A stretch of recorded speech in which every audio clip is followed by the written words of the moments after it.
자, 오늘 우리가 이야기할 것 중에 이제 사실 중등 범위보다는 조금 더 고등 범위에 가깝게 한 가지 개념을 좀 잡을게요. 중등에는 안 나오는 개념이고, 중등은 이 두 가지 개념을 혼재하는 경향이 있습니다. 그래서 오히려 고등 과정 갔을 때 여러분들이 헷갈릴 수도 있겠다 싶어서 고등 개념 하나를 중등 때 미리 가르칠게요. 바로 그게 뭐냐면 내부 에너지라는 개념이 하나 있어요. 어떤 개념이냐면 이겁니다. 요즘 덥죠? 나가서 자동차를 이렇게 만져보면 뜨겁잖아. 뜨거운 물체는 온도가 높은 걸까요? 열 에너지가 많은 걸까요? 혹은 둘 다일까요? 둘 중에 하나는 틀렸을까요?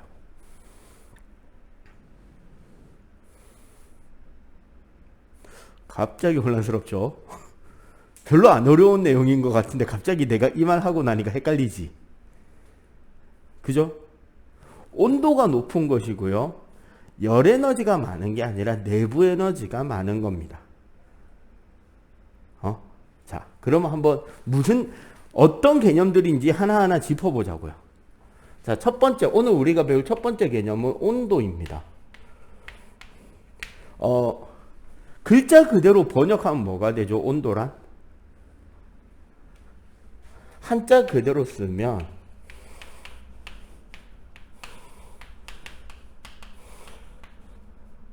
따뜻한 정도가 돼. 자, 물체가 얼마나 따뜻한지를 기준과 단위를 써서 숫자로 표현한 것을 우리는 온도라고 합니다. 왜? 자리 옮길? 자, 우리가 요 개념을 요렇게 이야기하는 개념을 거시적 개념의 온도라고 합니다. 거시적이라는 것은 우리 눈에 보이는 큰 세상의 온도라는 뜻이에요. 그러면은 거시적인 개념 반대의 개념인 미시적이다. 미시적이라는 말은 우리 눈에 보이지 않는 작은 것들을 의미한단 말이야. 그럼 그 작은 세상에서는 사실 이 중에 화학을 듣는 두 친구는 지난주에 배웠습니다. 아니, 지난 시간에 배워서 화요일날 화학 시간에 온도가 높으면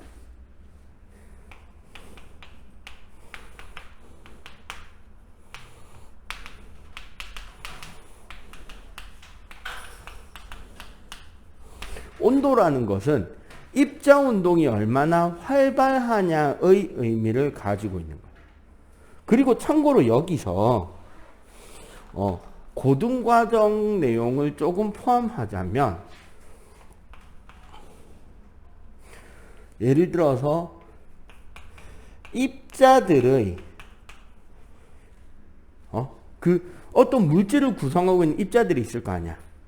그 입자들의 평균 운동 에너지 더하기 위치 에너지 곱하기 입자 수를 한 것이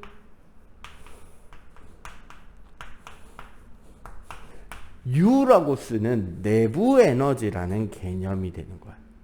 그럼 결국 무슨 소리냐? 온도가 높다는 말은 그 물질을 구성하고 있는 입자들의 진동이 어떻다? 더 활발하다는 거지. 고체일 경우는. 맞죠? 근데 이 진동 자체를 운동 에너지로 계산을 한다고 하면 그 입자 하나하나의 운동 에너지를 입자 개수만큼 다 합하면 그 물체 전체의 운동 에너지 총합이 나오겠죠. 그지? 그걸 우리는 뭐라고 부른다? 내부 에너지라고 하는 값이 있다는 거예요. 쌤, 그럼 열 에너지는요? 열이라는 것은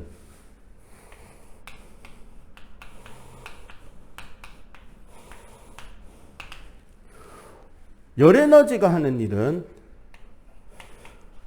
온도를 변화시키거나, 두 번째는 상태를 변화시키거나, 고체액체 기체 상태 바꾸는 거 있죠? 아마 오늘 우리 오후에 할 거예요. 화학 시간에. 세 번째는 화학 반응을 일으키는. 이런 것들을 일으키는 것을 우리는 열 에너지라고 합니다. 그럼 결국 열 에너지는 어떤 걸 열 에너지라고 하느냐?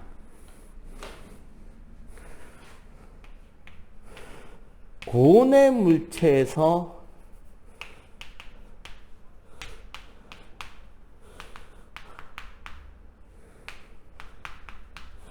물체와 물체 사이에서 일의 형태로 에너지가 이동하잖아. 그때 그게 열의 형태를 띠는 경우라는 거죠. 그런 걸 열 에너지. 이동하는 에너지가 열 에너지고 내가 가지고 있는 에너지는 무슨 에너지라고 말하는 게 맞다? 뭐? 내부 에너지. 기호로는 대문자 U를 쓰는 이 내부 에너지가 뜨거운 물체가 가지고 있는 에너지들이라는 거죠. 알겠어요?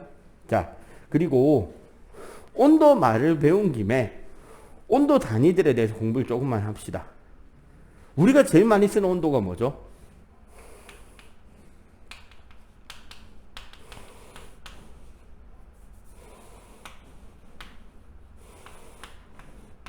우리가 제일 많이 쓰는 온도 체계는 얘죠. 섭씨 온도.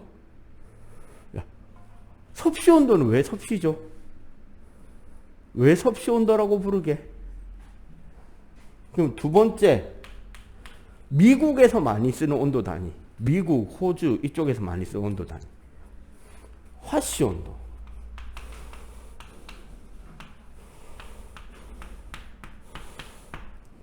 얘는 왜 섭씨 온도고 얘는 왜 화씨 온도인데요?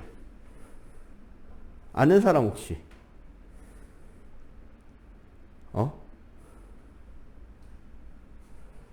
섭씨 온도를 정리해서 발표한 과학자 이름이 셀시우스입니다.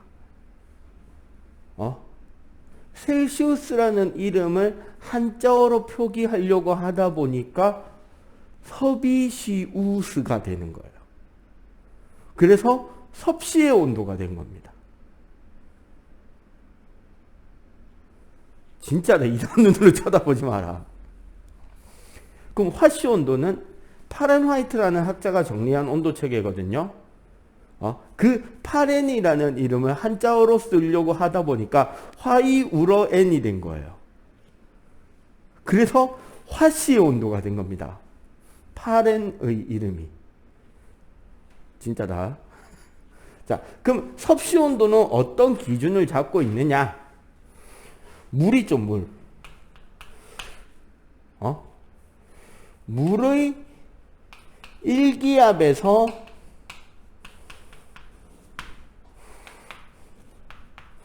어느 점을 0도로, 끓는 점을 100도로 잡아서 그 사이를 100구간으로 잡은 것이 섭씨 온도예요.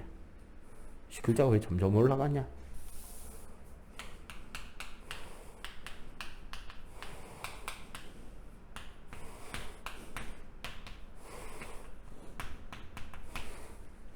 오케이? 화씨 온도는 글자로 쓰면 좀 복잡해 보여요. 왜냐하면 이런 생각을 한 겁니다. 온도란 따뜻한 정도잖아. 그러면 적어도 사람이 살고 있는 곳은 마이너스로 따뜻한 건 너무하지 않냐라는 생각을 가지는 거예요. 오, 일리 있다, 그죠? 그래서 파렌하이트는 어떻게 온도 체계를 잡았냐면 전 세계에서 사람이 살고 있는 도시 중에 1월 평균 기온이 가장 낮은 도시의 기온을 기준으로 잡고 평균 기온, 그 다음에 사람의 체온을 기준으로 잡고 이 두 온도 사이에 뭐가 하나가 끼었냐면 그 한제라고 해가지고요. 우리 얼음물을 아무리 얼음을 많이 넣어도 0도 밑으로 안 내려가잖아. 원래는. 오늘 배웁니다. 화학 시간에 왜 안 내려가는지는. 그런데 얼음물에다가 소금이나 다른 물에 녹는 걸 좀 뿌리잖아요. 그러면 0도보다 낮아질 수 있거든요. 어느 점 내림이라 해가지고 이렇게 내려가게 만들어주는 물질을 한재라고 하는데, 그 한재를 사용해서 내려갈 수 있는 가장 낮은 온도까지를 기준으로 잡으면 온도 기준점이 3개가 나오죠. 이 3개를 균일하게 자를 수 있는 온도 단위를 계산해낸 거예요. 그런데 우리는 화씨 온도는 보통 중학교 1학년 혹은 초등학교 6학년 수학 시간에 배우죠. 어떻게? 1차 함수 배울 때 배우죠. 화씨 온도는 5분의 9 곱하기 섭씨 온도 더하기 32라는 식으로 배웁니다. 본 적 있죠? 안 봤어? 보통 수학 시간에 1차 함수식 설명할 때 많이 쓰는 식이에요. 그런데 이 공식을 쓰면 섭씨를 화씨로 만들기는 편하죠. 근데 화씨를 섭씨로 바꾸기는 좀 불편할 수 있잖아. 그지? 그래서 좀 더 편하게 바꿀 수 있는 식을 하나 소개해 드릴게요. 어떻게 쓰면 되냐면 똑같은 식이에요. 화씨 온도는 5분의 9 가로 열고 섭씨 온도 더하기 40 가로 닫고 빼기 40이라는 식을 쓰잖아. 쉬운 거 가르쳐 준다는 거 식 어렵게 만들고 있다. 그지? 근데 이 식을 쓰면 어떤 장점이 생기냐면 섭씨 온도는 9분의 5 가로 열고 화씨 온도 더하기 40 빼기 40으로 쓸 수도 있습니다. 궁금하면 뒤집어 보시고 숫자 넣고 계산해 보시면 똑같은 숫자라는 걸 알 수 있어요. 오케이? 자, 요걸 기준으로 해서 온도를 딱 잡아보면 아까 섭씨 온도는 0도씨, 끓는 점은 100도씨였잖아. 그죠? 화씨 온도의 끓는 점은 32 화씨 온도. 끓는 점은 212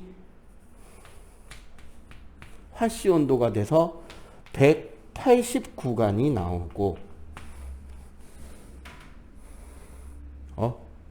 이거보다 과학에서 더 좋아하는 온도 체계가 하나 더 있습니다. 바로 뭐냐면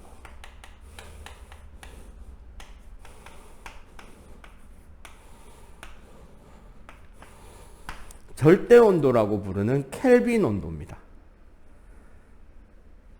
켈빈 온도는 계산식 자체는 편해요. 켈빈 온도는 섭씨 온도 더하기 273이 되거든요. 그러면 어느 점은 273 켈빈, 끓는 점은 373 켈빈이 돼서 똑같이 109간을 가지게 돼요.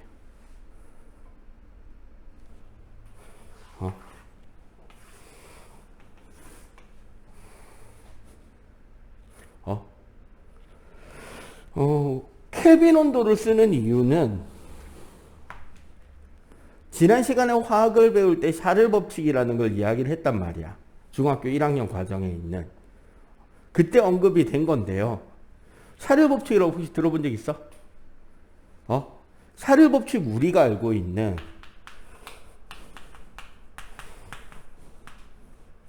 공식이 VT는 V0 1 플러스 273분의 T가 된 요 공식 알고 있을 거 아니야. 근데 이걸 절대 온도로 바꾸잖아. V 켈빈은 V273분의 273분의 켈빈이 돼가지고 켈빈분의 V 켈빈은 273분의 V273이 어떤 일정한 상수값을 가진다라고 계산이 돼요. 이렇게 되면 어떤 장점이 있냐? 이렇게 생긴 그래프가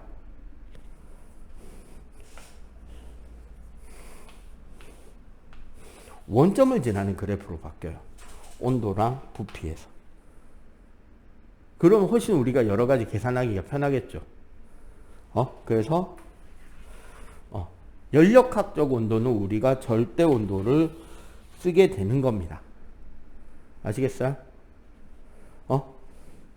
자, 그리고 이런 게 온도고, 열 에너지는 온도 변화, 상태 변화, 화학 변화를 일으킨다 그랬는데, 사실 온도 변화에서 조금만 더 연구 생각을 해보자면, 자, 앞에서 이야기했습니다. 온도가 바뀌면 뭐가 바뀐다? 입자 운동의 변화가 와요. 운동이 활발해지면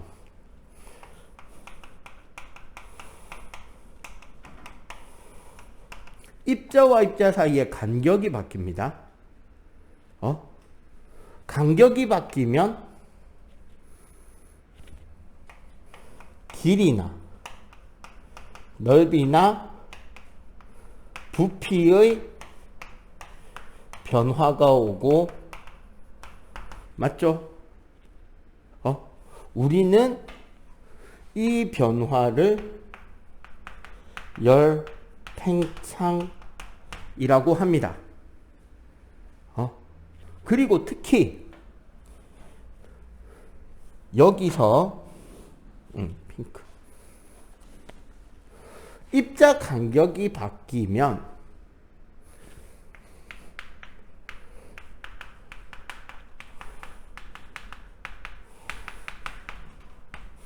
입자와 입자 사이의 인력이 바뀌어요. 왜?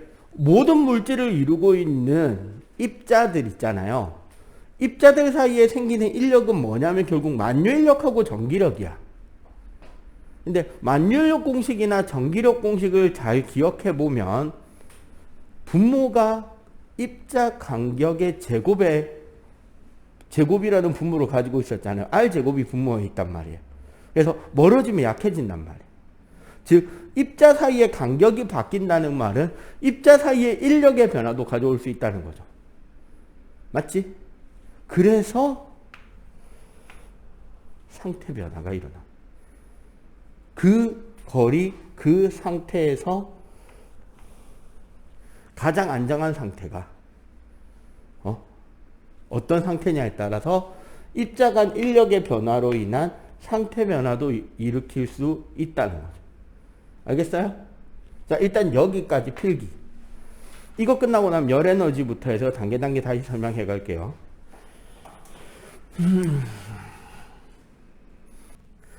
자, 아까 열이라고 이야기한 게요.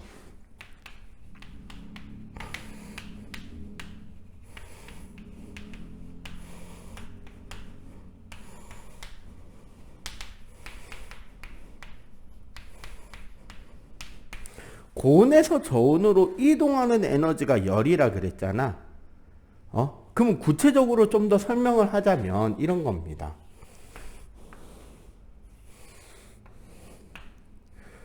자, 여기가 고온, 여기가 저온이라고 생각해 보자고. 아무래도 고온의 물체, 온도가 높으면 입자 운동이 어떨까요? 활발하겠지. 막 입자 운동이 되게 막 활발하게 움직이고 있을 거예요. 그죠? 저온이면 둔하겠죠. 운동이. 맞지? 이렇게 두 개가 있으면 결국 어떻게 되느냐?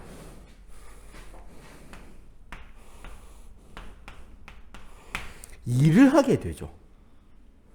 어떤 형태로? 충돌이나 입자 간 인력에 의한 일을 하게 됩니다. 우리 지난 시간에 배운 개념이 뭐였죠? 물체가 자신 바깥쪽에 일을 하면 자신의 에너지는 어떻게 된다? 준다 그랬지. 일을 받은 물체는 에너지가 어떻게 된다 그랬어? 늘어난다 그랬잖아. 맞죠? 요렇게 요쪽에서 요쪽으로 일을 하게 되면 자, 고온의 에너지는 줄게 되고요. 저온이 가지는 내부 에너지는 증가하게 됩니다. 언제까지? 고온의 요거 운동 에너지라고 생각하면 되잖아요. 결국은 위치 에너지는 같으니까. 고온의 운동이 점점점 줄어들고 저온의 운동이 어떻게 점점점 늘어나서 이 둘이 어떻게 되는 온도가 같아지는 시점이 나올 거잖아요.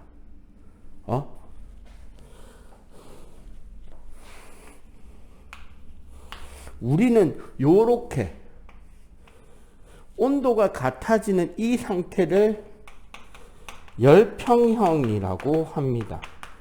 다시 아까 여기 좀 더 설명을 달자면 고온의 에너지가 준다는 거는 고온의 속력이 줄고 저온의 속력이 늘어서 둘의 온도가 얘는 내려가고 얘는 온도가 늘어서 다 같은 뜻이란 말이에요. 요 세 가지가. 그죠? 그래서 언제 온도가 같아지게 되면 더 이상의 열의 이동이 일어나지 않는 것처럼 보이는 겁니다. 무슨 소리냐? 이 순간 이후로 열의 이동이 있나요? 있어요. 대신에 어떻게 되느냐? 여기서 여기로 가는 에너지랑 여기서 여기로 가는 에너지가 같으니까 겉보기에는 어떤 것처럼 보인다? 더 이상 열의 이동이 일어나지 않는 것처럼 보이는 거죠. 그 결과 여기서 이쪽으로 열이 이동하고 있다는 걸 알게 되는 거죠. 그럼 이런 열의 이동에는 뭐가 있느냐?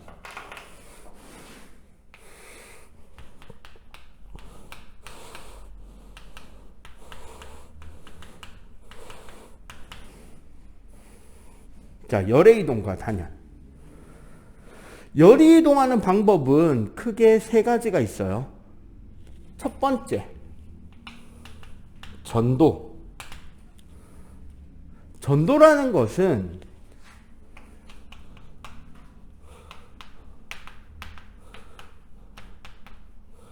주로 고체에서 일어나고요. 일어나는 형태는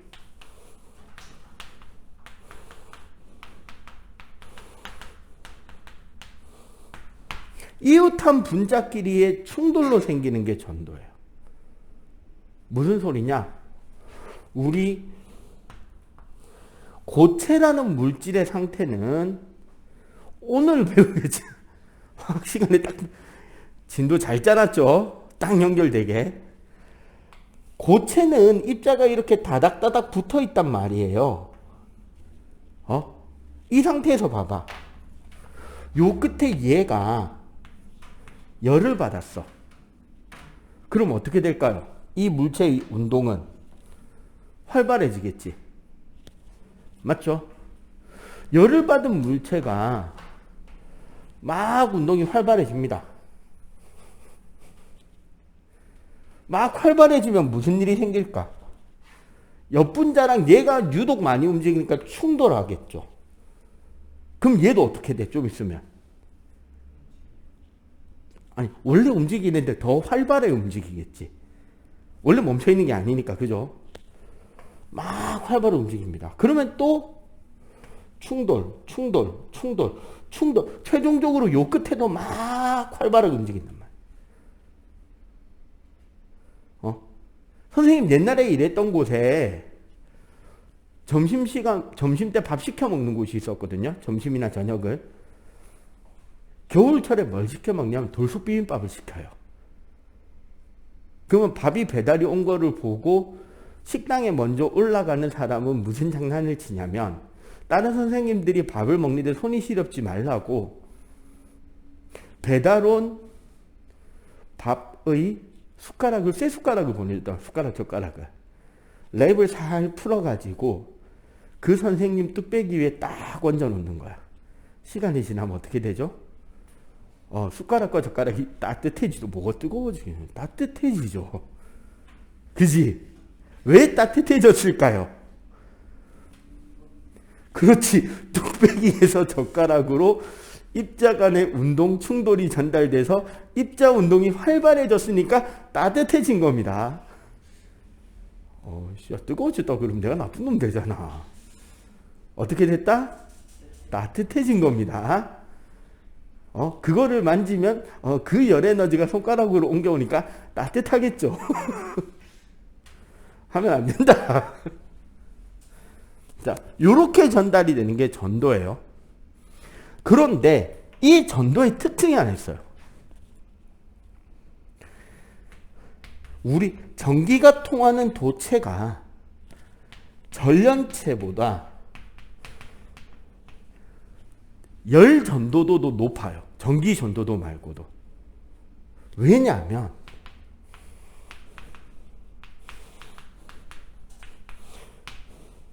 자유전자, 우리 다음 주에 배웁니다. 물질의 순서 잘 짜져 있죠? 자유전자라는 녀석들이 금속 안에는 있거든요. 그럼 봐봐. 얘가 활발해졌을 때 요 안에 있는 자유전자 같은 게 있으면 얘는 그 다음 입자나 그 다음 입자를 먼저 때리러 출발할 수 있다는 거예요. 왜? 가벼우니까. 알겠어요? 그래서 금속이 열 전도를 훨씬 잘합니다. 잘 생각해봐. 여러분들 집에 냄비 밑바닥 뭐로 돼 있어요? 후라이팬 밑바닥 뭐로 돼 있어? 어떤 금속인지는 몰라도 금속이죠. 맞지? 손잡이는 플라스틱이 많죠. 나무가 돼 있거나 혹은 금속으로 돼 있어도 아주 얇은 판으로 연결돼 있잖아. 얇은 판으로 이렇게 감아서 덩어리를 만들어 놓잖아요. 왜 그럴까요? 거기는 전도가 잘 돼야 돼? 잘 안 돼야 돼? 잘 안 돼야 되잖아. 그래서 거기는 열 전도율이 떨어진 절연체를 두고 냄비 밑바닥은 열 전달을 잘해야 되죠. 그러니까 거기는 뭐를 쓴다? 금속을 쓴다. 됐죠? 알겠지? 자, 두 번째.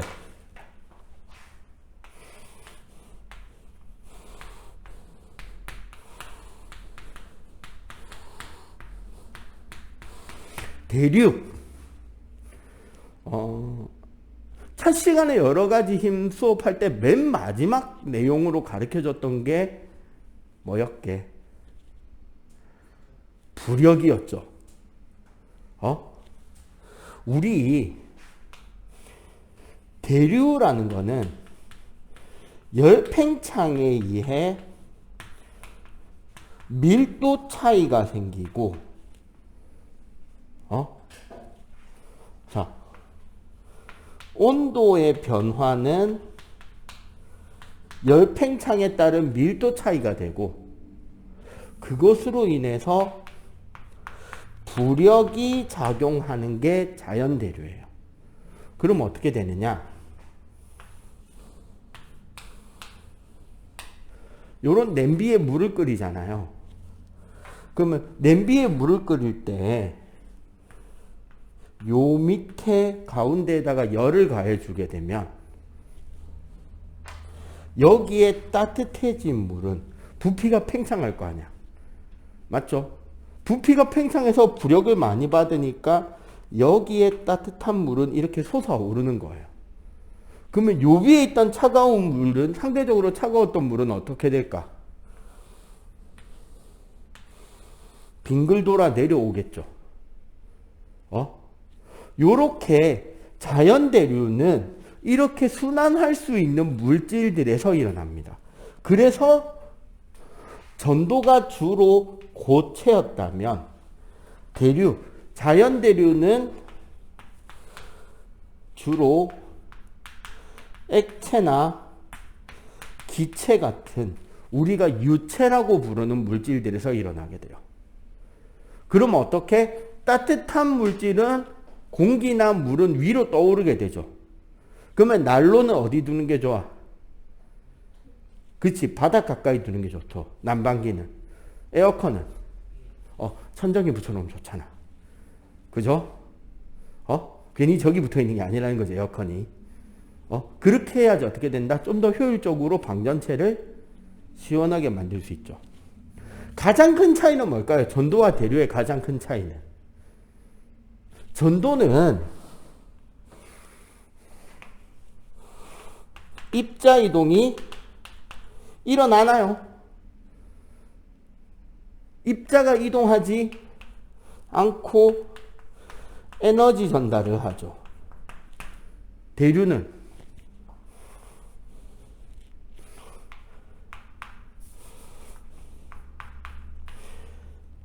열 에너지를 지닌 입자가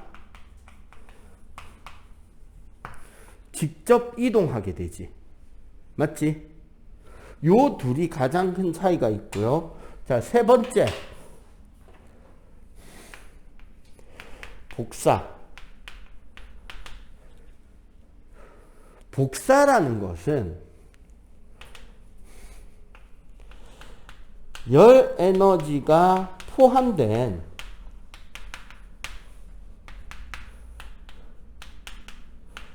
빛이 직접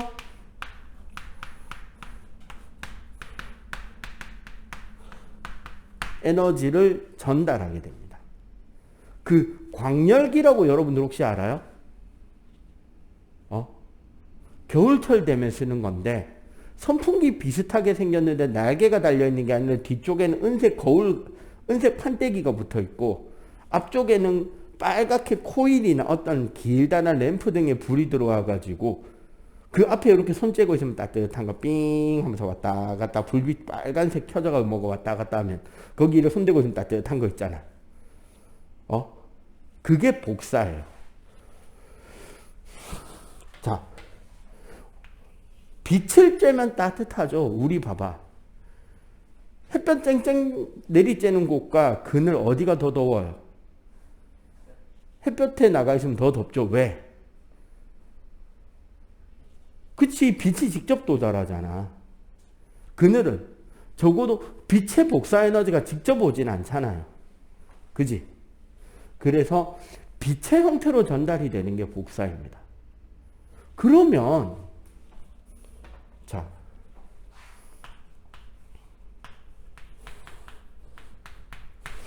단열이란 뭐죠? 단열이란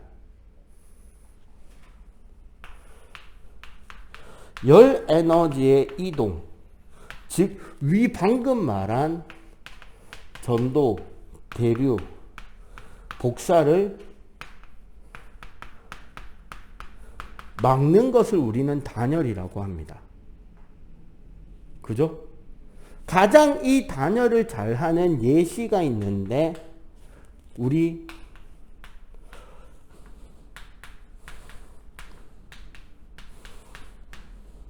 보냉 텀블러라고 있죠. 쉽게 말하면 보온병. 보온병에다가 아이스 커피를 담아서 나오면 하루 종일 시원합니다. 어떻게 그게 가능하냐? 우리 이런 보냉 텀블러를 딱 보면 이런 특징이 있어요. 첫 번째, 속에 물 들어가는 공간에 비해 실제 통이 크죠? 맞지? 그건 뭐다? 안쪽 벽과 바깥쪽 벽이 요런 이중 구조를 하고 있다는 거예요. 이중벽 구조입니다.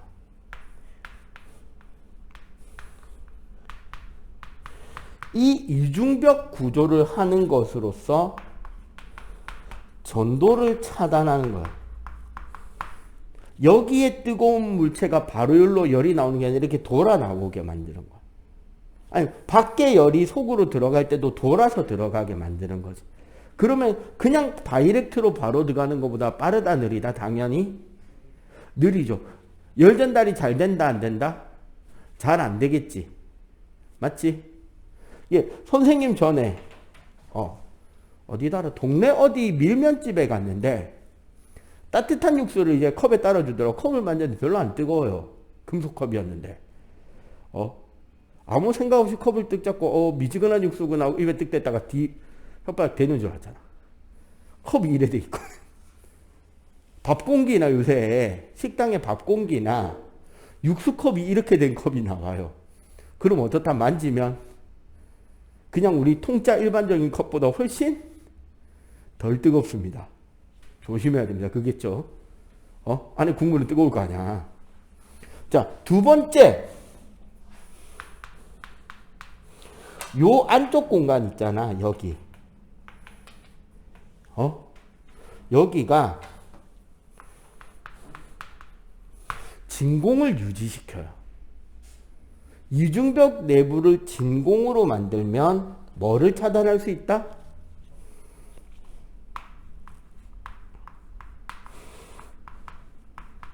대류에 의한 열 에너지 전달도 막을 수 있죠. 그지? 세 번째.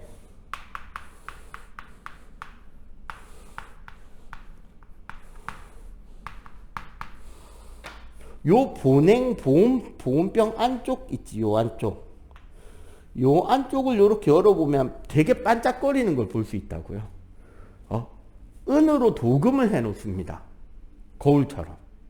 그럼 어떻게 된다? 뭐도 차단할 수 있다?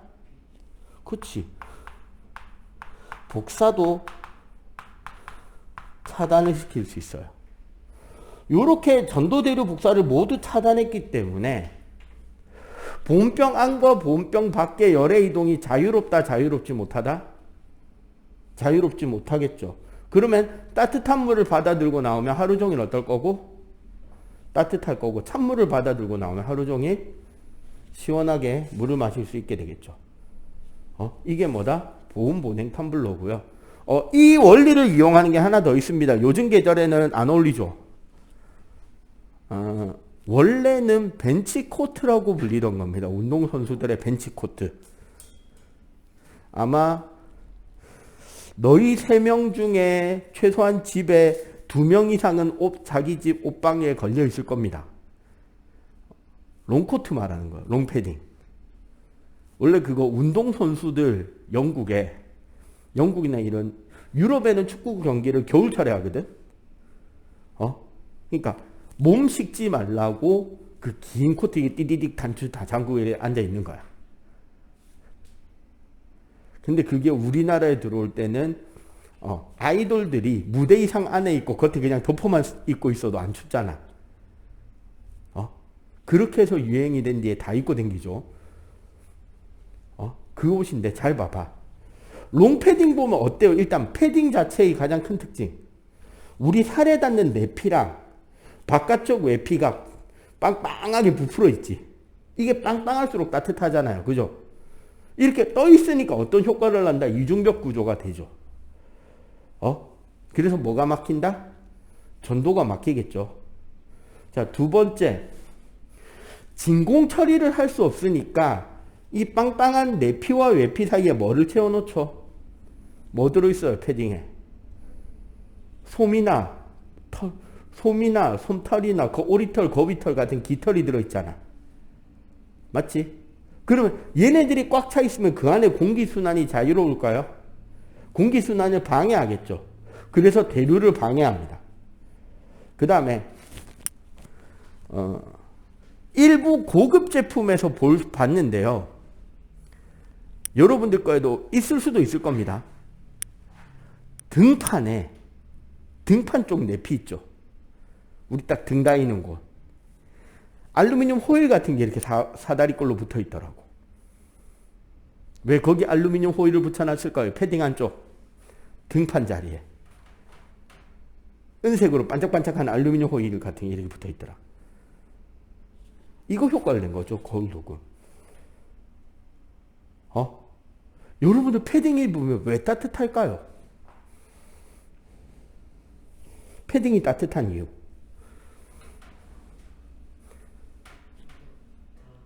그치. 여러분들 체온 몇 도예요? 사람의 평균 체온 36도 이상이거든요. 그 열이 옷 밖으로 빠져나갈 수 있다 없다? 없는 거죠. 그러면 당연히 어떻게 된다? 체온 때문에 따뜻하겠지. 6년, 8년. 한 7년에서 8년 뒤에 가겠네. K대. 여기는 7년에서 8년, 8년에서 9년. 영하 30도의 추위에 밤새워 철책선 건너에 북한을 바라보며 서 있어 본 경험에 따르면, 몰라, 너희들이 군대 갈 때 되면은 겨울철 근무복에 패딩이 나올지 모르겠습니다만 선생님은 그런 게 없었단 말이야. 최대한 많이 껴있습니다. 내복 입고 추리닝 입고 그 위에 군복 바지를 입어요. 위에도. 아마 너희들 군대 갈 때쯤 되면은 조금 더 옷을 입는 거에 대한 자유도가 높아질 거니까. 그리고 선생님 때는 솔직하게 남자가 타이즈 입는 거는 부끄러운 일이었거든요. 쫄쫄이잖아, 쫄쫄이, 타이즈. 근데 요즘은 보면 운동하는 사람들, 남자들도 타이즈 많이 입죠. 쫙 붙는 거. 그거 겨울용 엄청 따뜻하거든? 선생님도 따뜻한 게 하나 있어봐 다 알아요. 야구할 때 안에 입는 이 쫄쫄이 셔츠. 여름용, 겨울용이 따로 있는데 겨울용 진짜 따뜻하거든. 그런 거 아마 사들고 가게 될 거야. 그거 입고 그냥 군복 말고도 따뜻할 것 같아요. 그리고 밖에 이제 패딩 나올 거야. 패딩 따위. 왜 따뜻하다? 네 몸의 체온이 안 빠져나와서 따뜻한 거다. 알겠죠? 자, 정리.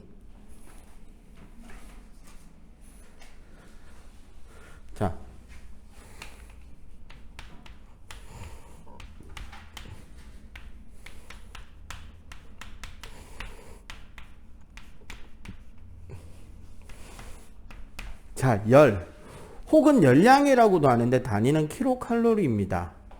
자, 고온에서 저온으로 이동한 열 에너지 자체의 총량을 우리가 상징하는 기호예요.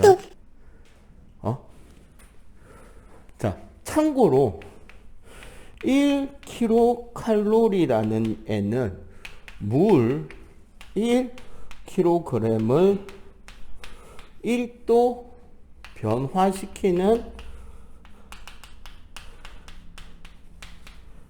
에너지를 말합니다. 자, 두 번째.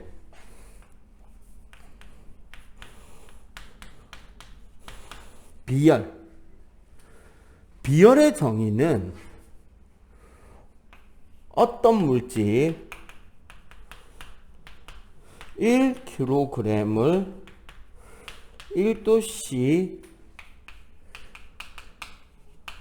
변화시킬 수 있는 열 에너지를 우리가 비열이라고 하고요. 이거는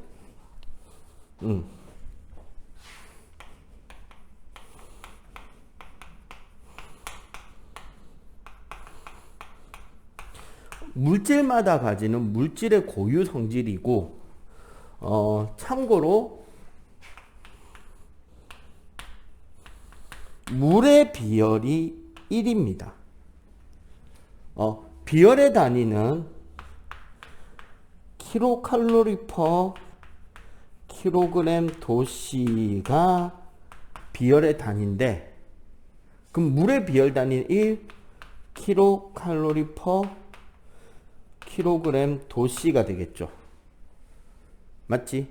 자, 요거 공식 있잖아요. 여기 봐봐. 1kg당 1도 변화시킬 수 있는, 여기까지가 기준이죠. 우리 비례식에서 기준은 분모로 가나요? 분자로 가나요? 비례식을 분수로 표현하게 될 때 분모로 내려가죠. 그럼 봐봐. 질량당 1kg당 맞죠? 1도 변화시키는데 필요한 열에너지량이 비열이다라는 공식이 되는 거지. 맞지? 그러면 요 공식에서 우리가 귀찮으니까 분모를 풀자고요. 분모 5개. 어떻게? m 델타 t를 곱해서 넘기면 어떻게 된다? Q는 C m 델타 t가 되겠죠. 우리가 열량 계산에서 가장 많이 쓰여질 공식이 바로 요겁니다. 외우는 방법. 바베큐는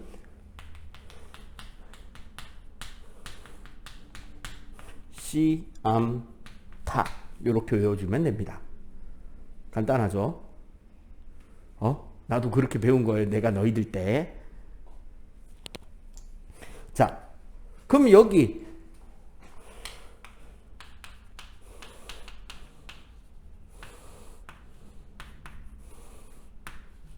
가열시키는 그 물체의 질량, 킬로그램 단위로 쓰시면 되고요. 자, 질량보다 온도 변화. 자, 요 앞에 요 세모를 우리가 델타라고 하는데, 원래 수학에서 델타는 어떻게 쓰는 거죠? 나중 빼기 처음이죠, 원래는. 변화량이라는 뜻입니다. 그런데 얘는 원래는 나중 빼기 처음이라고 해야 되는데 그냥 여기서 하지 말고 요걸 어떻게 절대값으로 계산하세요. 그래야지 여러분들이 덜 헷갈립니다. 왜? 그냥 나중 빼기 처음을 하면 플러스가 나올 수도 있고 마이너스가 나올 수도 있잖아. 그지? 맞죠? 그럼 플러스 마이너스는 열 이동 방향을 말하는 기호가 되는데, 부호가 되는데, 그러면 헷갈립니다. 나중 되면. 차라리 어떻게?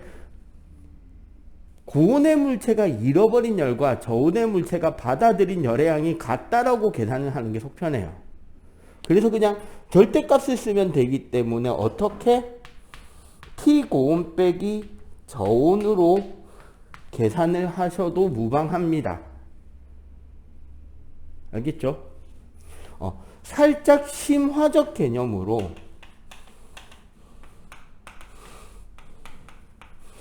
열 용량이라는 개념이 있어요. 대문자 C를 쓰는데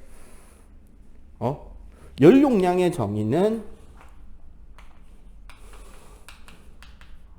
물체를 1도 변화시키는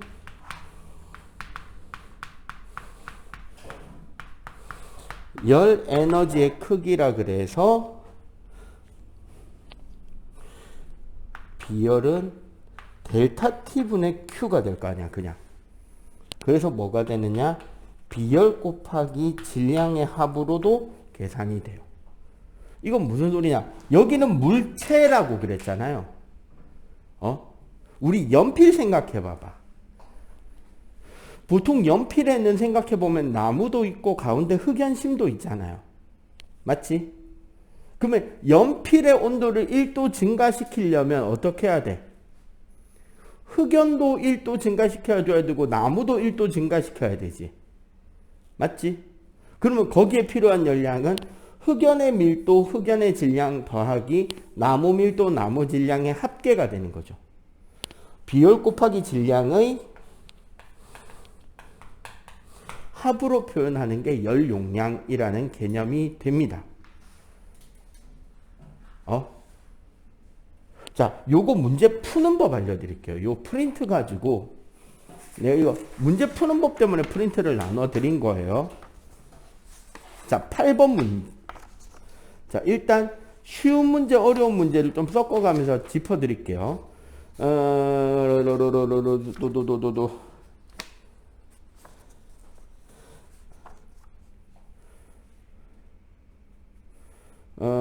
계산이 딱 안 맞는 문제네. 보자. 금속이 잃은 열량.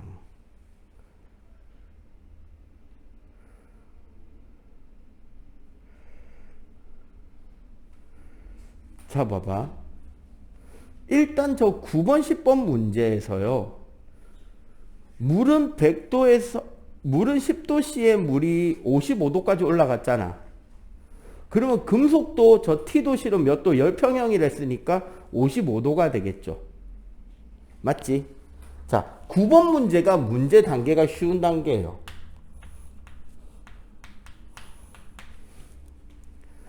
이지 문제는 무슨 소리냐면 열량을 구하는 요 공식 있지. 이 공식으로 푸는 문제입니다. Q는 cm 델타 T 혹은 cm T 고온 빼기 T 저온의 값에 문제에서 데이터만 추려서 적고 쓰면 돼요. 그냥 1차 방정식 문제를 생각하면 돼. 봐봐. 지금 9번에서 열량 구하라 그랬지? 근데 봐봐. 지금 금속이 잃은 열량을 문제에서 구할 수 있나요? 9번 문제 봐봐. 금속의 비열이 있어 없어? 지금 열량 구하는데 금속의 비열이 없잖아. 그러면 금속으로 구하라는 소리가 아니죠. 근데 이 문제를 잘 생각해 봐봐. 금속이 잃어버린 열량은 옆에 있던 물이 얻어간 열량하고 똑같죠. 그러면 결국 금속이 잃은 열량은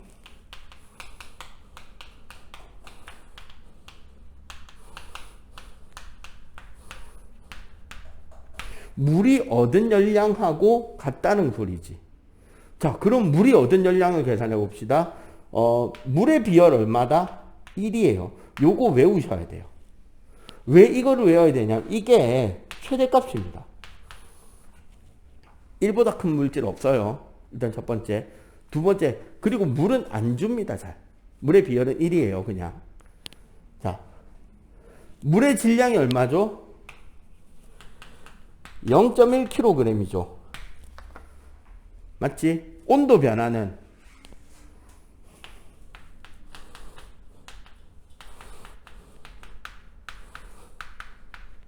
45도잖아. 그러면 Q는 1 곱하기 0.1 곱하기 45니까 4.5 킬로칼로리 딱 적으면 끝나는 거야. 요게 이제 좀 쉬운 문제. 그러면 10번 문제가 사실 조금 어려워질 수 있는 문제인데 하드 문제는 열평형을 이용하는 문제예요.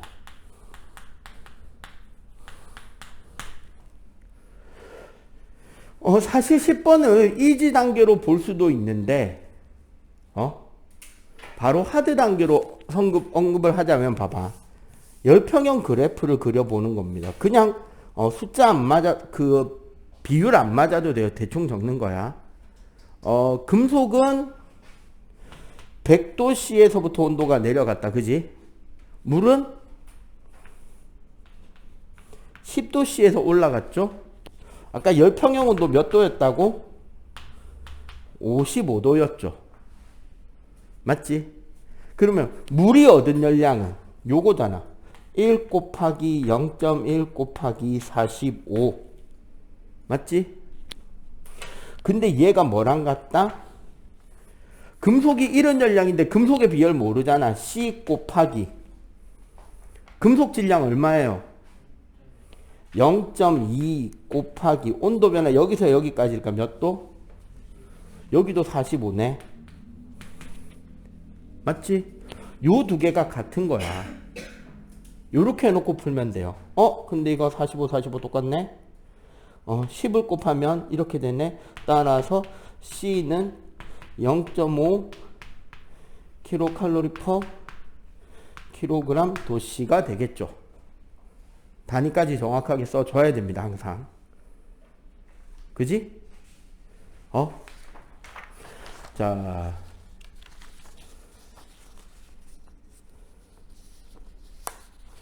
그러면 11번 한 번 더 볼까요? 다음 바닥에. 11번. 끓는 물 속에 있던 100도씨 40g의 물체를 23도씨 200g의 열량계 속에 넣어서 열평형이 됐는데 25도였다. 물체 비열은? 자, 항상 이런 열평형 문제잖아요. 뭐부터 그린다? 요 그림부터 그리는 거예요.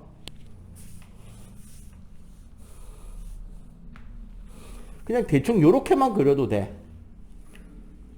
어차피 숫자만 넣을 거니까. 그림 가지고 대충 몇 도다 맞출 거 아니잖아요, 우리 지금. 그래서 어떻게? 자, 여기 몇 도? 100도씨. 금속 모르죠, C. 질량 40g. 1000분의 40kg. 일부러 이렇게 썼어요. 원래 열평형일 때는 굳이 킬로그램 안 바꿔도 돼. 한쪽이 g일 때 반대쪽도 g만 맞춰도 돼요. 그럼 얘는 물이잖아, 지금. 1 곱하기 물의 질량 얼마야? 200g이라 그랬죠. 1000분의 200. 온도 변화 몇 도 변했죠? 23.5에서 25까지 1.5도 변했죠. 얘는 100에서 25도까지 75도 변했잖아. 그죠? 자, 요만큼이 뭐다? 물이 얻은 열량. 이만큼이 뭐다? 금속이 잃은 열량. 이 둘이 어떻다고? 똑같죠.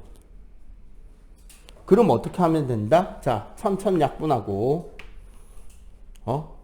200하고 40 약분하면 여기 5죠. 5하고 1.5 하면 7.5죠. 7.5랑 75 하면 여기 10이네. 맞지? 약분 다 됐죠? 10C는 1. 따라서 C는 0.1 kcal per kg 도씨. 맞지? 자, 근데 여기서 이거 한 가지 알려드릴게요. 여기서나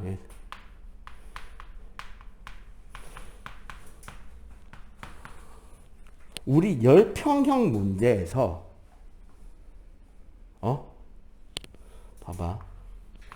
결국 열평형 문제는 Cm 델타 T는 C-M 델타 T-로 풀잖아.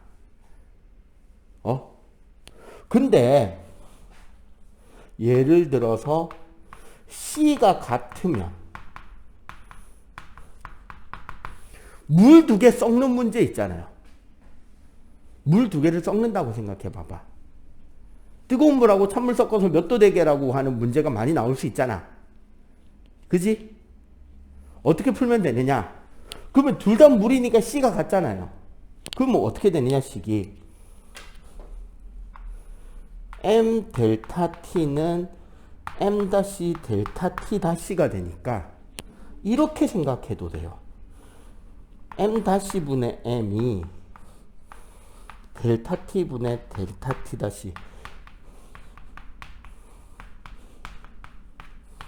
반비례라고.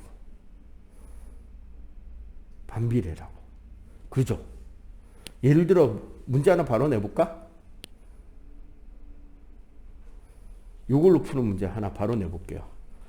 요 밑에다 그냥 간단하게 한번 내볼게요. 20도 C 300g 플러스 90도 C 400g. 요거 2개 섞으면 몇 도 C가 평형이게? 라는 문제.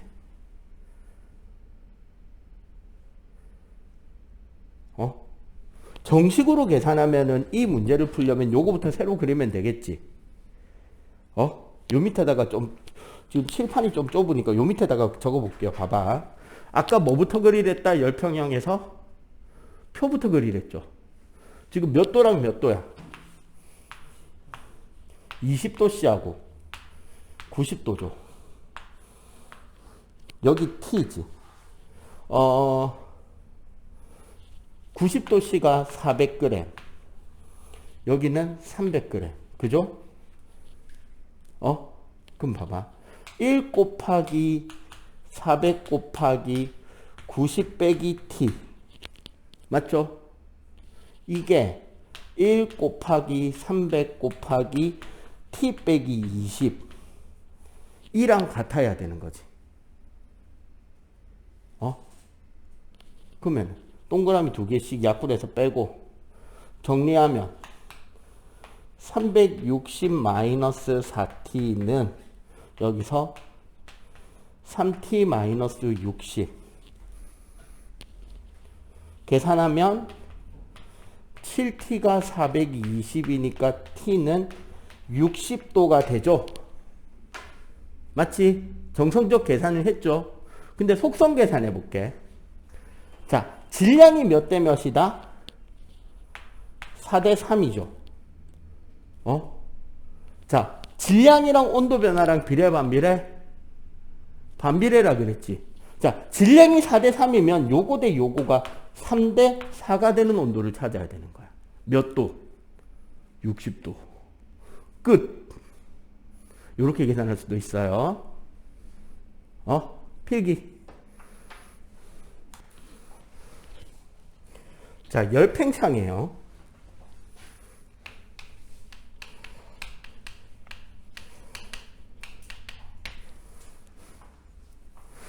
자, 우리가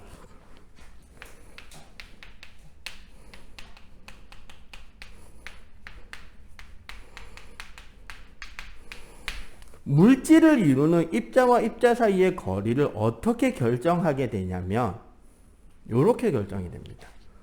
어떤 입자 2개가 존재를 한다라고 생각해 보세요. 여기서 요 둘이 서로 끌어당기는 인력에 해당될 수 있는 힘은 뭐가 있지? 인력이 될 수 있는 힘은 만유인력 있죠. 맞지? 전기력 있죠. 물론 자석이면 자기력도 있는데 웬만하면 입자가 자성을 띠는 경우는 드무니까 대부분 저 둘이죠. 그리고 얘네 둘이 생길 수 있는 청력 요소는 결국 전기력이에요. 왜? 입자와 입자가 너무 가까워지면 각 입자가 가지는 전자의 영역이 어떻게 될까? 겹치겠죠. 그러면 전자끼리 서로 좋아할까 싫어할까? 같은 극이니까. 싫어하겠죠, 당연히. 그러니까 서로 밀어낸단 말이에요. 그리고 너무 가까워지면 핵이랑 핵도 가까워지죠. 좋아할까 싫어할까? 싫어하겠죠. 근데 봐봐. 여기에 추가적으로 나타나는 게 입자 운동인 거죠. 온도가 올라가면 입자 운동이 활발해지잖아. 그러면 가까이 붙을 때는 인력도 커지지만 청력 요소도 확 커지죠. 멀리 떨어지면 인력도 약해지고 청력도 같이 약해지지. 그럼 운동이 활발해지면 활발해질수록 가까이 있는 게 안정할까? 멀리 있는 게 안정할까? 뭐가 더 편할까? 쉽게 말하면. 운동이 활발해질수록 조금 더 멀리 떨어져 있는 게 편하죠. 맞지? 그래서 운동의 증가는 결국 뭐래? 두 입자 사이 거리 증가를 가져오게 된다는 거예요. 이 내용 이해하겠어요? 그래서 결국 어떻게 된다? 그래서 입자 운동의 증가는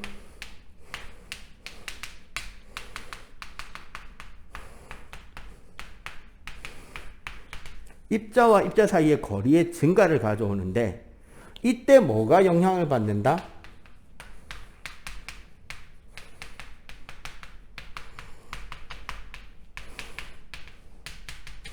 입자와 입자 사이의 인력에 의한 영향이 생긴다. 맞죠? 그러면은 우리 요거 이 입자와 입자 사이의 인력은 고체, 액체, 기체에서 어떤데요? 어느 쪽이 더 커? 오늘 알겠네. 오후에. 뭐가 더 클까요? 야, 오늘 수업 타이밍 대박이다. 내가 짰지만. 야, 고체, 액체, 기체 중에 입자 간 인력이 가장 큰 거는 고체죠. 당연히 고체지. 기체는 사실 거의 0 취급하잖아. 기체는 입자와 입자 사이 인력이 없다고 생각하고 우리가 중등화학을 이야기를 해요. 고등과정 가면 실제로는 존재를 하게 되는데 우리가 보일 법칙이나 샤를 법칙을 정상적으로 설명할 때는 기체 입자 사이에 인력이 없다고 가정하는 기체를 상정하고 이야기를 한단 말이야. 우리는 그 기체를 뭐라 그러냐면 아주 이상한 기체라서 이상기체라고 부릅니다. 뭐가 좀 속은 느낌이 들죠? 왜 이상하냐? 존재할 수 없으니까 이상적인 거예요. 우리가 나이 어린 연예인 그 가수들을 뭐라 불러? 아이돌이라 부르죠. 맞지? 아이돌의 뜻이 뭔지 알아? Ideal and doll이에요. 이상적인 인형이야. 이상형. 이상적인 어떤 모델이라는 거죠. 현실에 존재하지 않는 거예요. 갑자기 백마탄 왕자가 나타나서 막 꽃다발을 안기면서 프로포즈 없습니다. 그런 거. 그지? 물어봐. 엄마한테. 아버지가 어떻게 프로포즈 했냐고. 가정 박살내기 프로젝트. 농담입니다. 절대 하지 마세요. 가정의 평지풍파 일어난다. 너무 이상적이라는 말은 현실에 존재하지 않으니까 이상적인 거예요. 그지? 그래서 기체는 거의 0으로 보기 때문에 기체들은 입자 종류에 상관없이 입자 간 인력의 영향을 받는 정도가 다 같단 말이야. 0이니까. 그래서 우리 요 입자 간 거리 증가가 열팽창이잖아. 맞죠? 거기에서 기체의 열팽창은 우리가 물리 파트에서 다루지 않는 이유가 얘가 바로 뭐니까? 아까 잠깐 이야기 나왔던 샤를 법칙이라서 이야기 안 하는 거예요.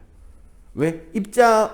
그게 어떤 입자냐, 어떤 물질이냐에 상관없이 기체들은 열팽창하는 정도가 어떠니까? 똑같으니까. 그게 우리 샤를 법칙이었잖아. 그래서 안 다루고, 그 말은 뭐다? 고체와 액체의 경우는 입자, 즉 물질마다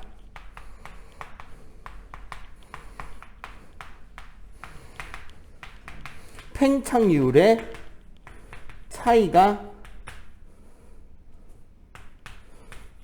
존재한다고 이야기할 수가 있다는 거죠.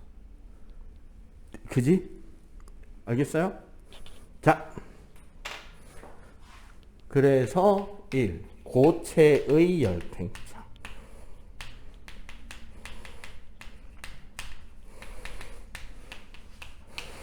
인력이 크기 때문에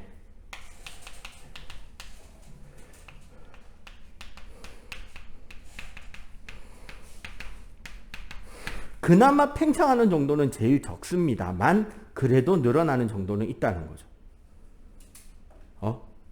고체의 열팽창과 관련해서 여러분들이 가장 많이 속는 거는 지금부터 한 6년쯤 전에 부산대학교 영재원 입학시험에 나왔던 열팽창 관련 문제가 하나 있어요. 이건 여러분들 잘 알만한 거와 함정이 나타나는 문제가 단계적으로 보일 거야. 자, 봐봐. 5cm짜리 동그란 금속판, 원형 판때기 조각이 있다 쳐. 얘가 열팽창을 하면 어떻게 된다? 6cm가 된다 쳐.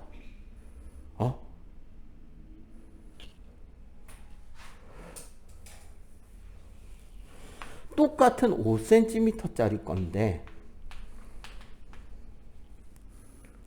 요 안에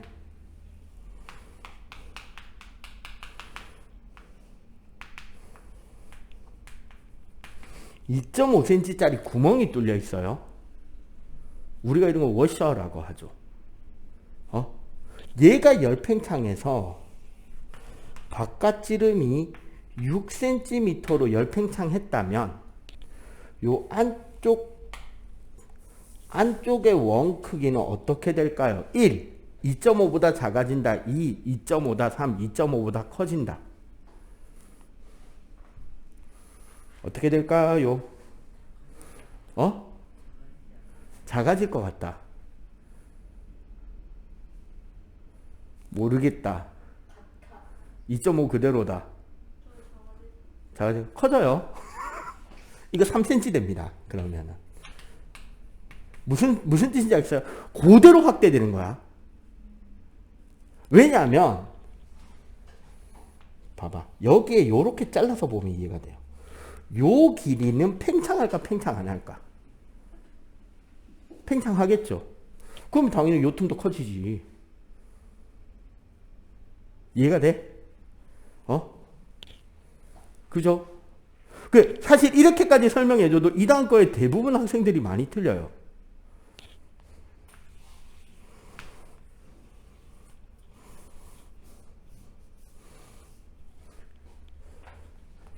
여기가 1cm의 틈이 있어요.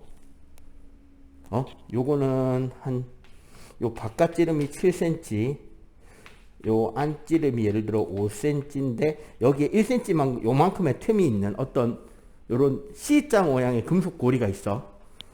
얘가 열팽창합니다. 얘가 더 커졌어요.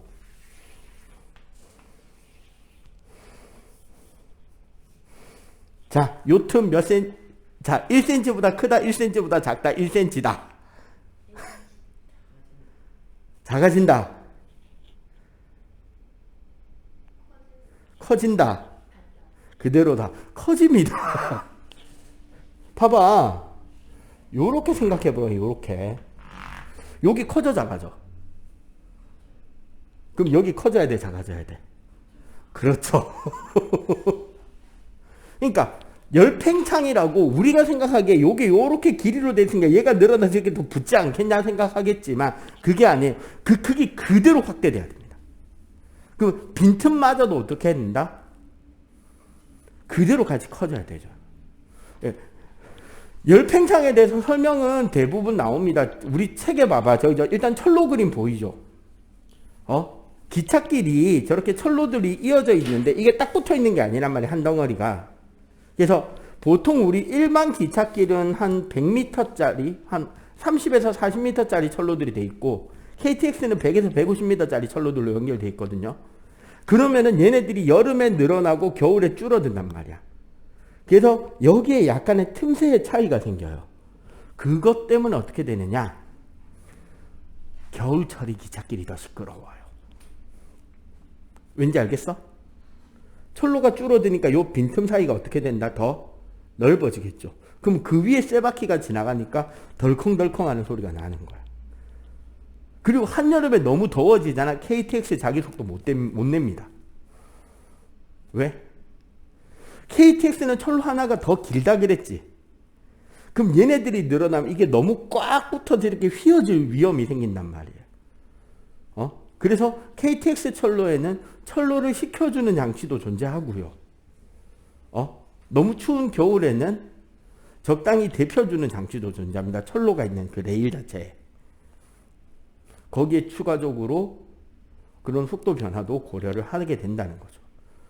그리고 그 맨 밑에 그림 봐봐. 저거 뭔지 알겠냐? 본 적 있어? 맨 밑에 사진. 어디에 가면 볼 수 있게요? 아파트 뒤쪽 가면 됩니다. 부엌 쪽. 저기 여러분들 아파트에 가스관 올라가는 거 연결고리가 저렇게 디귿자로 꺾여 있거든요. 저거 왜 이렇게 꺾어놨을까? 디귿자로. 요게 여름이 되잖아요. 여름이 되면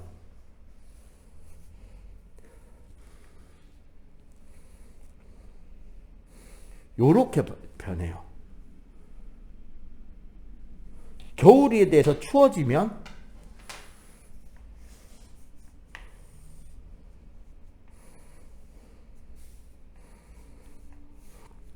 요런 식으로 되는 거예요. 이건 되게 과장해서 그린 거예요. 우리 눈에 보일 정도로 이렇게 심하게 휘어지진 않습니다만 그 미세한 차이의 변화가 생기기 때문에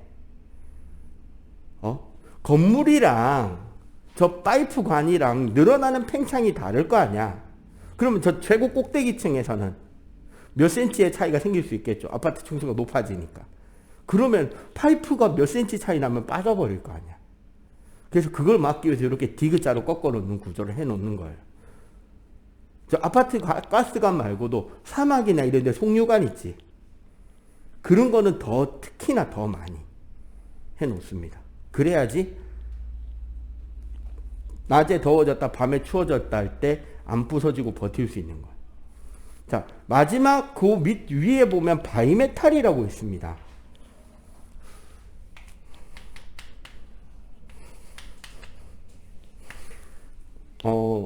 과학에서 바이라는 뜻은, 그러니까 영어에서 어떤 단어 앞에 바이가 붙잖아.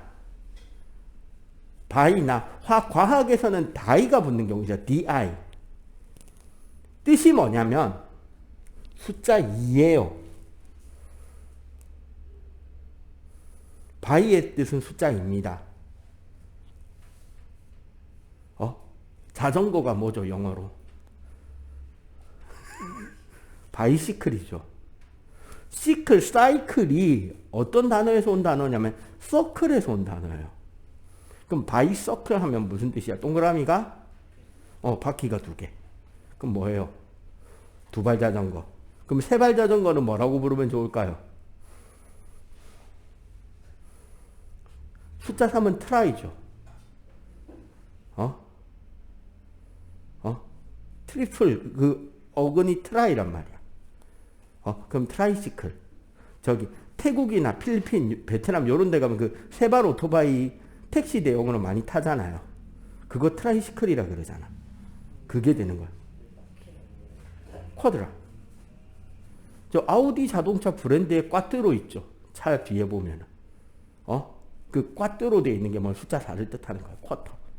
4분의 1이 쿼터잖아. 그러면은 베스킨라빈스 아이스크림의 쿼터랑 하프갤론의 차이는 2배 차이. 하프는 반, 쿼터는 4분의 1이니까. 이거 라틴어예요. 근데 어쨌거나 영어의 뿌리가 라틴어에 있으니까 그렇게 되는 거예요. 그러면 바이 메탈이면 2장의 그렇죠. 금속이죠.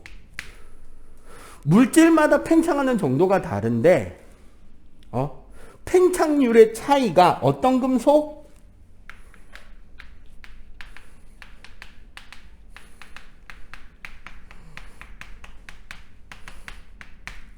큰 금속 2장을 접합해 두는 거예요. 그럼 봐봐. 요쪽이 큰 금속, 여기가 작은 금속이라고 치자고. 얘를 가열하면 큰 금속이 훨씬 더 많이 늘어나겠지. 작은 금속이 늘어나는 것보다. 그럼 가열하면 어떻게 된다?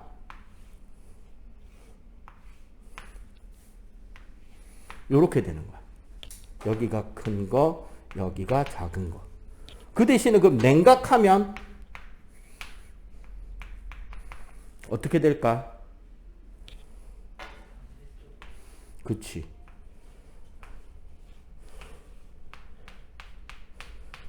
잘 드러난다는 말은 온도를 식혔을 때 잘 휘어진다는 소리죠. 그래서 얘가 요렇게 해서 요렇게 휘어지게 만들어 놓은 금속판인 거야. 요걸로 뭐 하느냐? 온도 조절을 해야 되는 옛날 방식의 온도 조절 장치들 있잖아요. 어떤 거? 토스터기. 빵이 충분히 구워지면 탕 하고 그 스위치를 튕구는 장치가 이거였어요. 그 다음에 요즘은 전기밥솥이 반도체로 온도를 알아서 측정하고 조절을 하는데 옛날식 전기밥솥 밥 다 되는 온도가 되면 탕 튕기게. 그 다음에 여기 있네. 요거 뭐게? 요 가운데 요거. 요거 버튼처럼 생긴 거, 이거. 화재 경보기예요. 일정 온도 이상이 되면 저건 이렇게 휘어져 있다가 딱 휘어지면서 붙거든, 스위치가. 그러면 전기가 통하면서 따라라락 하고 여기에서 물 쏟아지고 하는 거예요. 스프링쿨러. 요게 스프링쿨러거든. 물 쏟아지는 거 불나면. 그런 장치들. 그 다음에 여학생들은 아마 써보기도 할걸? 고데기. 이거 집게 모양으로 된 거. 머리 딱 집어서 쭉 당기면서 말리는 거. 그거 계속 가열된다 생각해봐봐. 머리 타겠죠? 그럼 어떻게? 너무 뜨거워지면 스위치가 휘어져서 꺼지고 식으면 다시 붙고. 우리 온수매트나 전기담요 이런 거에 온도 조절 장치들도 다 이걸로 하는 거예요. 붙었다 떨어졌다 붙었다 떨어졌다 하게. 오케이? 그럼 이게 잘 되려면 이 차이가 커야 되겠지. 차이가 작으면 어떻게 돼요? 이게 옆으로 휘어지는 게 아니라 올라갔다 내려갔다 올라갔다 내려갔다. 스위치가 안 되겠죠, 그러면. 알겠지? 자, 요거 일단 빨리 필기. 요거 필기 끝나면 액체 설명 후딱하고 마칠게요. 자, 액체는 두 가지 정도만 딱 이해해 주면 돼요.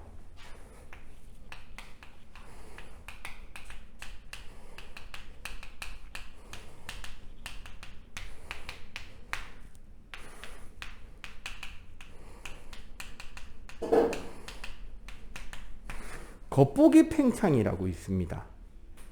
겉보기 팽창이란 건 어떤 개념이냐면요.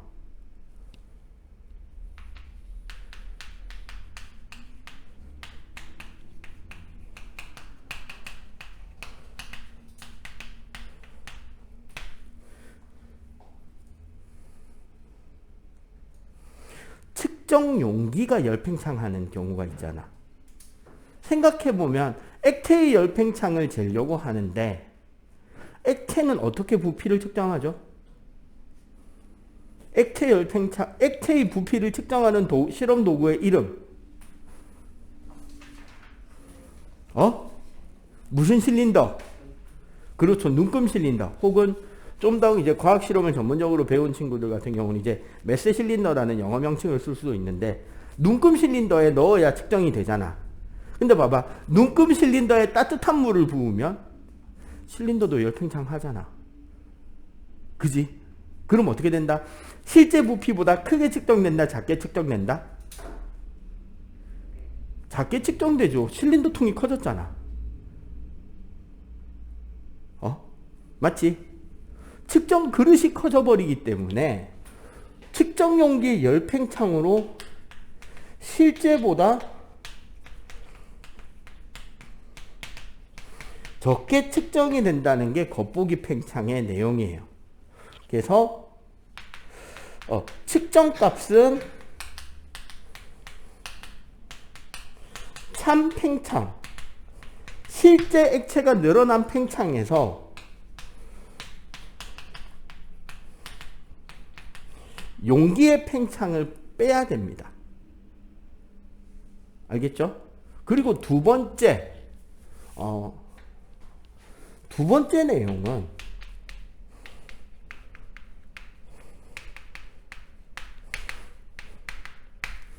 물입니다. 물이라는 녀석은 상태 변화가 아주 특이하게 일어나는 녀석이에요. 그거를 가장 구체적으로 잘 설명해주는 애니메이션이 있습니다. 애니메이션 이름 맞추기 놀이.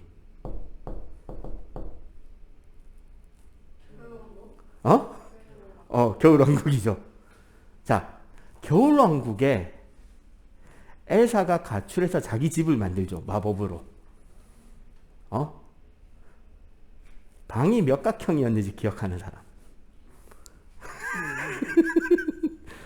이상한 거 물어보고 있죠. 과학선생님이. 직업병이다 보니까 나는 그런 게 보여요.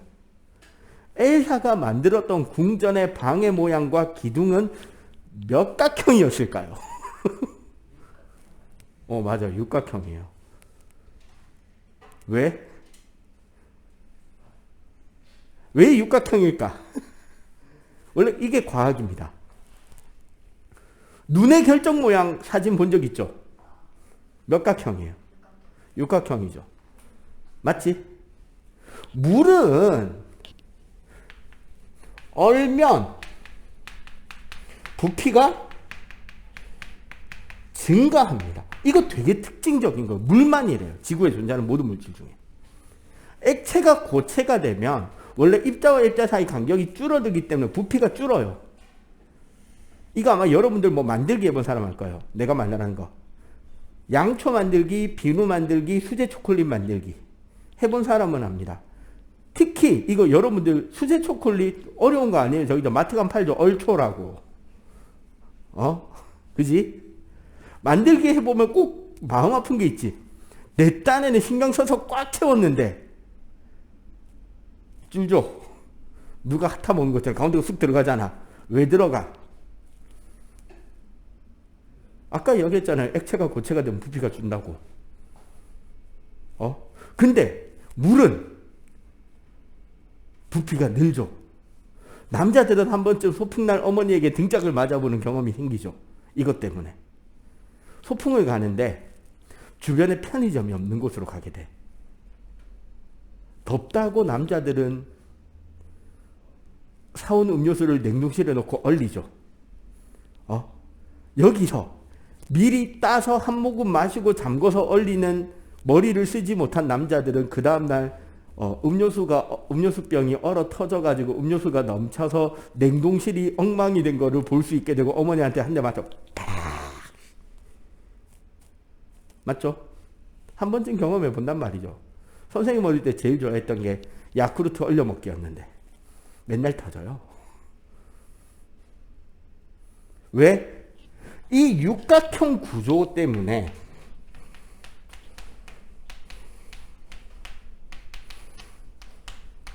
부피가 증가합니다. 약 10% 정도. 그런데 중요한 게 이게 언제부터 일어나냐면